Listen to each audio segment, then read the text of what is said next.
నాగమ్మ, చిలకమ్మ, పెద్దిరాజన్నయ్యను ఎందుకు అలా బాధపెడుతున్నారు? పెద్దిరాజన్నయ్య మన మనిషి, మనకి హాని చేసే మనిషి కాదు అని అవని నాగమ్మ చిలకమ్మలకు చెప్తూ ఉంటుంది. అవును, నేను వీళ్ళకెందుకో హాని చేస్తాను అని పెద్దిరాజు చెప్తూ ఉంటాడు. అమ్మ అక్షయ, వీటిని వెంటనే ఇక్కడి నుంచి పంపించమ్మా, నన్ను ఇబ్బంది పెడుతున్నాయి అని పెద్దిరాజు చెప్తూ ఉంటాడు. మావయ్య, గతంలో ఇవి మనకి ఎంత సహాయం చేశాయో నీకు అన్ని విషయాలు తెలుసు కదా. ఇప్పుడు నీకు ఏదైనా ప్రమాదం పొంచి ఉందేమో, అందుకే నాగమ్మ చిలకమ్మ నిన్ను అంటిపెట్టుకుని ఉన్నాయేమో అని అక్షయ చెప్తూ ఉంటుంది. నాగమ్మ, చిలకమ్మ, మీరు పూజ మధ్యలో భంగం కలిగించడం కరెక్ట్ కాదు.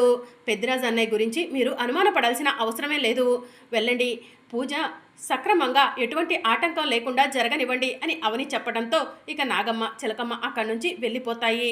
అమ్మయ్య, ఎలాగో ఒకలా తప్పించుకున్నాను అని చెప్పి పెద్దిరాజు శరీరంలో ఉన్న వసీకర మనసులో అనుకుంటూ ఉంటుంది. ఇక నాగమ్మ చిలకమ్మ ఇద్దరూ కలిసి గుడి బయట వసీకర పడుకుని ఉన్న దగ్గరకు వెళ్తారు. వసీకర వైపు చూస్తూ బుసలు కొడుతూ ఉంటారు. ఇక మరోవైపు పంతులు గారు, పూజ ఆఖరి ఘట్టానికి వచ్చేసింది, పూర్ణాహుతి అగ్ని గుండంలో సమర్పించండి అని చెప్పి చెప్తూ ఉంటారు. ఇక అవని, శ్రీకర్, అక్షయ ముగ్గురు కలిసి పూర్ణాహుతిని అగ్నిగుండంలో వేస్తారు. మీ మనసులో ఉన్న కోరికను కోరుకొని ఆత్మ ప్రదక్షిణ చేసుకోండి, మీ కోరిక నెరవేరుతుంది అని పూజారి గారు చెప్తారు. దాంతో అక్షయ, అమ్మ నాన్న కలవాలన్నదే నా ఏకైక కోరిక అని చెప్పి దేవుడికి నమస్కారం చేసుకుంటుంది. ఎన్నో రోజులుగా అవనిని అక్షయ్ను అనుమానిస్తున్నాను, అవని ఏ తప్పు చేయలేదని రిపోర్ట్లో వచ్చేలా చెయ్యి అని చెప్పి శ్రీకర్ అమ్మవారికి నమస్కారం చేసుకుంటూ ఉంటాడు. ఇక మరోవైపు అవని, గతంలో ఎన్నోసార్లు నా బావ ప్రాణాపాయంలో పడ్డాడు, ప్రాణగండం నుంచి ఎలాగో ఒకలా బయటపడ్డాడు. ఇక మీదట నా బావకి ఎలాంటి ప్రాణగండం రాకుండా నువ్వే చూసుకోవాలమ్మా, అలాగే నా అత్త నా భర్త నన్ను దగ్గరకు తీసుకునేలా చెయ్యి అని చెప్పి అవని అమ్మవారికి నమస్కారం చేసుకుంటుంది. అలాగే నా కూతురు క్షేమంగా ఉండాలి అని అవని అమ్మవారికి నమస్కారం చేసుకుంటుంది. ఇక ఆ తరువాత పోలీసు వాళ్ళు గుడి దగ్గరకు వస్తారు. ఈ మధ్య దొంగలు ఎక్కువగా గుడుల్లోనే ఉంటున్నారు, ఇక్కడ దూరంగా నుంచొని దొంగలు ఎవరైనా ఉంటే కనిపెట్టే ప్రయత్నం చేద్దాము అని పోలీసులు మాట్లాడుకుంటూ ఉంటారు. కాసేపటి తర్వాత పద అలా గుడిలోకి వెళ్ళి దొంగలు లాంటి వాళ్ళు ఎవరైనా కనిపిస్తారేమో చూద్దాం అని చెప్పి గుడిలోకి పోలీసు వాళ్ళు వస్తూ ఉంటారు. అప్పుడు ఒక పోలీసు మరొక పోలీస్తో, అటు చూడయ్యా, అక్కడ ఒక ఆవిడ పడుకొని ఉంది, ఆవిడ పడుకుందా లేకపోతే చచ్చిపోయిందా అని చెప్పి మాట్లాడుకుంటూ ఉంటారు. పక్కనే నాగమ్మ చిలకమ్మలు కూడా ఉన్నాయి. అసలు ఏం జరుగుతుంది, పద వెళ్ళి చూద్దాం అని పోలీసులు ఇద్దరు కలిసి వసీకర పడుకొని ఉన్న దగ్గరకు వెళ్తారు.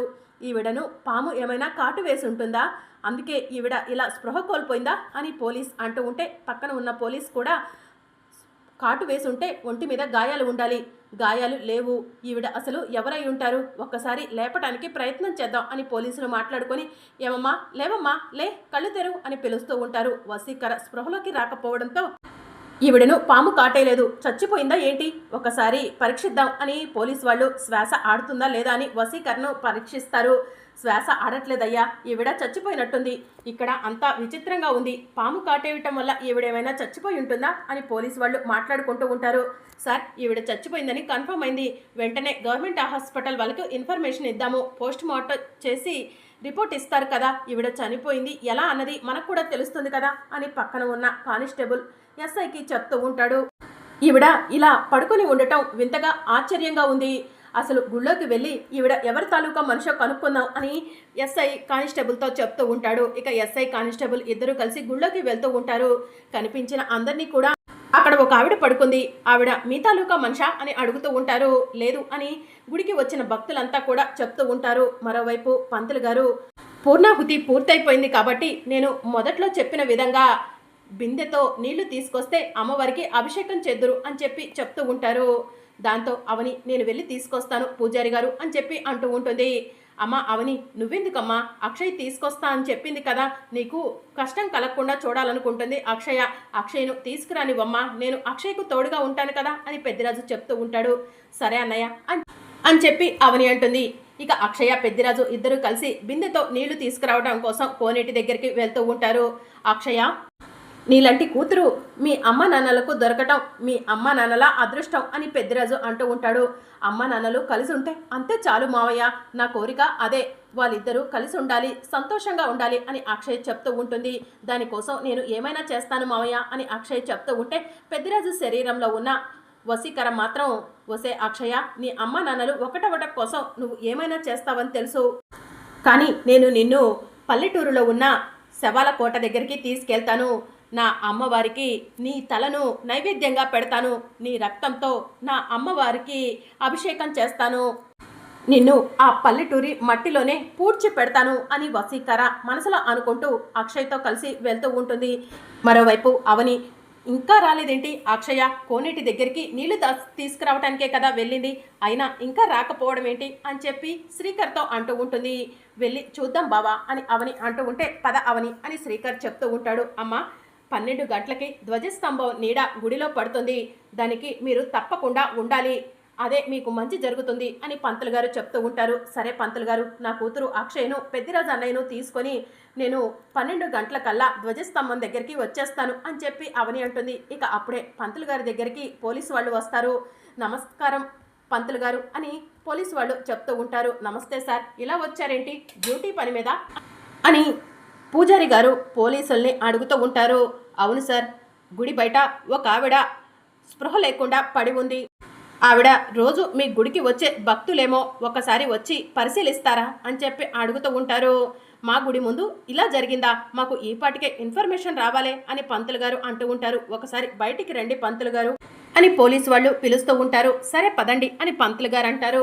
ఇక అవని వాళ్ళ దగ్గరకు పంతులు గారు వెళ్ళి, మీరిద్దరే గుడికి వచ్చారా, మీతో ఇంకెవరైనా వచ్చారా అని చెప్పి అడుగుతూ ఉంటారు. మాతో పాటు మా బంధువులు కూడా వచ్చారు, కానీ వాళ్ళలో లేడీస్ ఎవరు లేరు పంతులు గారు అని శ్రీకర్ చెప్పడంతో, ఇట్స్ ఓకే, అయితే పంతులు గారు మీరు మాత్రమే మాతో రండి అని ఎస్ఐ చెప్తూ ఉంటే, పక్కన ఉన్న కానిస్టేబుల్ మాత్రం అక్కడ స్పృహ లేకుండా పడి ఉన్న ఆవిడ పక్కన నాగమ్మ చిలకమ్మ కూడా ఉన్నాయి అని చెప్పి కానిస్టేబుల్ చెప్తూ ఉంటాడు. దాంతో అవనికి అనుమానం వచ్చి, ఎస్ఐ గారు మేం కూడా వస్తాము అని చెప్పి చెప్తూ ఉంటారు. సరే రెండమ్మా అని చెప్పి పోలీసు వాళ్ళు పంతులు గారిని అలాగే అవని శ్రీకర్ని తీసుకొని వసీకర స్పృహలో లేకుండా పడి ఉన్న దగ్గరకు వెళ్తారు. అక్కడికి వెళ్ళి చూసేసరికి అక్కడ వసీకర కనిపించదు, నాగమ్మ చిలకమ్మలు మాత్రమే కనిపిస్తూ ఉంటాయి. ఇదేంటి, ఇప్పటి వరకు ఇక్కడ స్పృహలో లేకుండా పడి ఉన్న ఆవిడ ఏమైపోయింది అని పోలీసు వాళ్ళు అంటూ ఉంటే, మీరు ఎండకి వచ్చి భ్రమపడిపోయినట్టున్నారు ఎస్ఐ గారు అని పంతులు గారు చెప్తూ ఉంటారు. నాన్సెన్స్, ఏం మాట్లాడుతున్నారు, మేము భ్రమపడటం ఏంటి అని ఎస్ఐ అంటూ ఉంటాడు.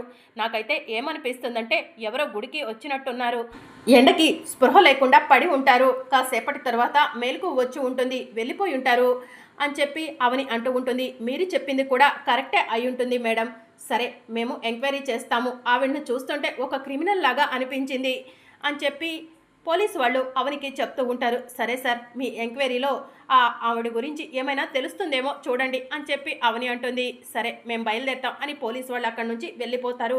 ఇక మరోవైపు పెద్దిరాజు అక్షయ్ని తీసుకొని వస్తూ ఉంటాడు. అక్షయ్ను తీసుకెళ్ళిపోవడానికి ఇదే కరెక్ట్ సమయం అని పెద్దిరాజు మనసులో అనుకుంటాడు. అమ్మ అక్షయ్య, మనం ఇందాక ఇటు నుంచి వచ్చాం కదా, వెళ్ళేటప్పుడు ఇటు నుంచి వెళ్దాం అని పెద్దిరాజు చెప్తూ ఉంటాడు. ఎందుకు మోయా అని అక్షయ్య అడుగుతూ ఉంటుంది. గుళ్ళో నిన్ను చూసిన వాళ్ళంతా కూడా దిష్టి పెడతారమ్మా అని పెద్దిరాజు చెప్తూ ఉంటాడు. దిష్ట అలాంటిదేమీ ఉండదు మోయ అని అక్షయ్ చెప్తూ ఉంటుంది. అలా కాదమ్మా, దిష్టి పెడితే నీకు మంచి జరగదమ్మా, నీ మంచి కోరే చెప్తున్నాను, నీ మావయ్యను నా పైన నీకు నమ్మకం లేదా, నేను చెప్పింది వినమ్మా అని పెద్దిరాజు అక్షయ్తో చెప్తూ ఉంటాడు. సరే మోయ, నువ్వు చెప్పినట్టుగానే ఇటు నుంచే వెళ్దాం అని అక్షయ్ అంటుంది. అమ్మయ్య, ఈ అక్షయ నా మాట వింది, వెంటనే ఈ అక్షయ్ను పల్లెటూరికి తీసుకెళ్లి ఆ మట్టిలోనే పాతి పెడతాను అని పెద్దిరాజు మనసులో అనుకొని అక్షయ్ను తీసుకొని వెళ్తూ ఉంటాడు. ఇక అలా పెద్దిరాజు శరీరంలో ఉన్న వసీకర అక్షయ్ను తీసుకొని గుడి ద్వారం దాటబోతూ ఉండగా అవని శ్రీకర్ పరిగెత్తుకుంటూ వచ్చి, అన్నయ్య మీరేంటి ఇంతసేపు కోనేటి దగ్గరకు వెళ్ళి ఉన్నారు అని చెప్పి అడుగుతూ ఉంటుంది. ఈ అవనికి అడ్డంగా దొరికిపోయాను, ఇప్పుడు ఏం చెప్పాలి అని వసీకర మనసులో అనుకుంటూ ఉంటుంది. నిన్నే అన్నయ్య అడుగుతుంది, అక్షయ్ను మీరు ఇటువైపు ఎందుకు తీసుకొస్తున్నారు, అయినా కోనేటి దగ్గరకు వెళ్ళి చాలాసేపు అయింది, మీరు ఇటు రావటం ఎందుకు అని చెప్పి అవని అడుగుతూ ఉంటుంది. పెద్దిరాజు ఏం మాట్లాడకపోవడంతో నేను చెప్తానమ్మా అని అక్షయ్ అంటుంది. నాకు దిష్టి తగులుతుందని మామయ్య ఇటు నుంచి తీసుకొస్తున్నారు అని చెప్పి అక్షయ అవనితో చెప్తూ ఉంటుంది. నిజమా అన్నయ్య అని అవని అడుగుతూ ఉంటుంది. అవునమ్మా, అక్షయ్ చెప్పింది నిజమే అని పెద్దిరాజు చెప్తూ ఉంటాడు. ఈరోజు మీ ప్రవర్తన వింతగా ఉందన్నయ్య, వింతగా చేస్తున్నారు అని అవని అంటుంది. ఏంటమ్మా అవని నన్నే అనుమానిస్తున్నావా? నేను నీ కళ్ళకి ఆ మాయలాగా వసీకర్లాగా కనిపిస్తున్నానా అని చెప్పి పెద్దరాజు అంటూ ఉంటాడు. చిచి, వాళ్ళతో మిమ్మల్ని ఎందుకు పోలుస్తానన్నయ్య అని చెప్పి అవని అంటుంది. ఇక అప్పుడే పంతులు గారు, మీరు ఇక్కడున్నారా? మీకోసమే గుడి అంతా వెతుకుతున్నాను. 12 అయింది. ధ్వజస్తంభం నీడ గుడిలో పడే సమయం అవుతుంది. భక్తులంతా కూడా ధ్వజస్తంభం దగ్గర వెయిట్ చేస్తున్నారు. రండి వెళ్దాం అని పంతులు గారు అంటూ ఉంటారు. పంతులు గారు, అమ్మవారికి అభిషేకం అన్నారు కదా అని అవని అంటుంది. ధ్వజస్తంభం నీడ గుడిలో పడిన తర్వాత అయినా అమ్మవారికి అభిషేకం చెయ్యొచ్చమ్మా, రండి వెళ్దాం, బిందెను పక్కన పెట్టండి అని పంతులు గారు చెప్పడంతో ఇక అవని వాళ్ళు ధ్వజస్తంభం దగ్గరికి వెళ్తూ ఉంటారు. మంచి అవకాశం మిస్ అయిపోయింది.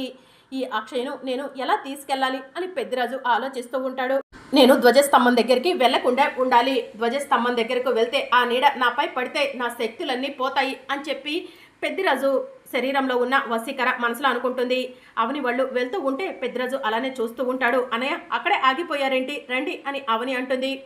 మీరు వెళ్ళండమ్మా, నేను ఇక్కడే నుంచుంటాను అని పెద్దిరాజు అంటూ ఉంటే వింత వింతగా చేస్తున్నారు, రండి అన్నయ్య అని అవని పెద్దిరాజును తీసుకెళ్లి ధ్వజస్తంభం దగ్గర నుంచోబెడుతుంది.